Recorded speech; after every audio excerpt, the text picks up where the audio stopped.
Perkembangan terkini dari upaya penyelamatan 8 penambang emas di Banyumas, kita terhubung saudara dengan Kepala Basarnas Cilacap, Adah Sudarsa. Selamat petang, Pak Adah.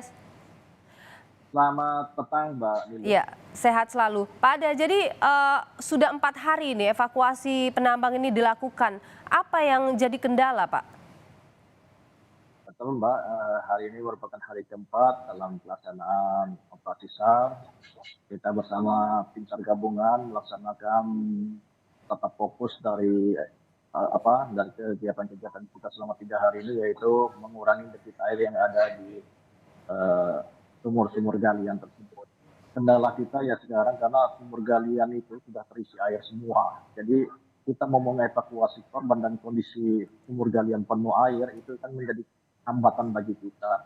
Apalagi sumur galian itu diameternya kecil sekali, ukurannya cuma 60 kali 80 cm, sehingga menyulitkan tim SAR gabungan untuk memasuki lubang-lubang tersebut.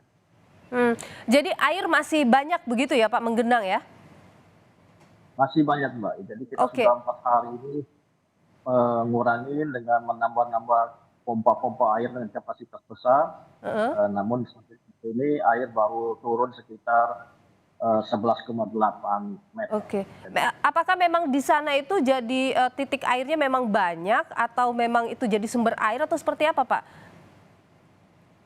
Dan jadi permasalahan kita sekarang ini mencari kebocoran-kebocoran yang masuk ke dalam sumur galian.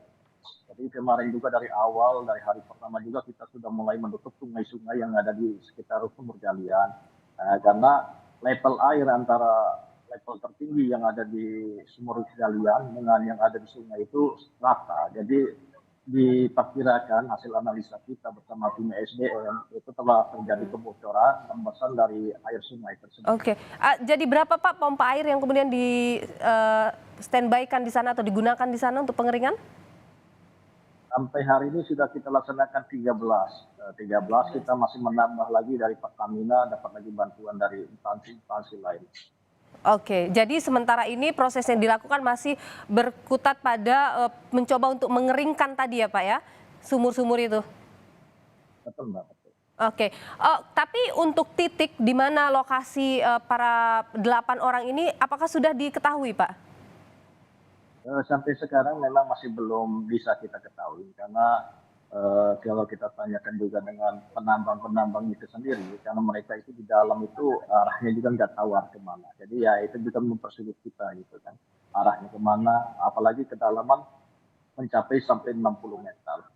Yang diprediksi, cuman kita dapat informasi dari teman-teman korban, korban berada di kisaran 40 hingga 60 meter. Jadi belum bisa juga dipastikan kondisi mereka seperti apa begitu Pak Adah? Betul, sampai sekarang kita belum bisa memprediksikan. Hal yang terbaik aja masih. Baik, untuk tim yang turun sekarang dalam proses ini ada berapa banyak Pak dari Basarnas? Kita bersama tim SAR gabungan, bersama Forkombinda maupun unsur potensi SAR yang ada, sekitar 30 instansi ya, instansi lembaga. Ya kalau kita hitung per orang itu bisa mencapai 250 orang. Baik. Ada banyak yang sudah diturunkan, proses pengeringan yang sekarang ini sedang coba terus untuk dilakukan untuk mendapatkan titik di mana 8 orang ini berada. Terima kasih Kepala Basarnas Cilacap, Adah Sudarsa, atas informasinya di Kompas Petang. Sehat selalu Pak.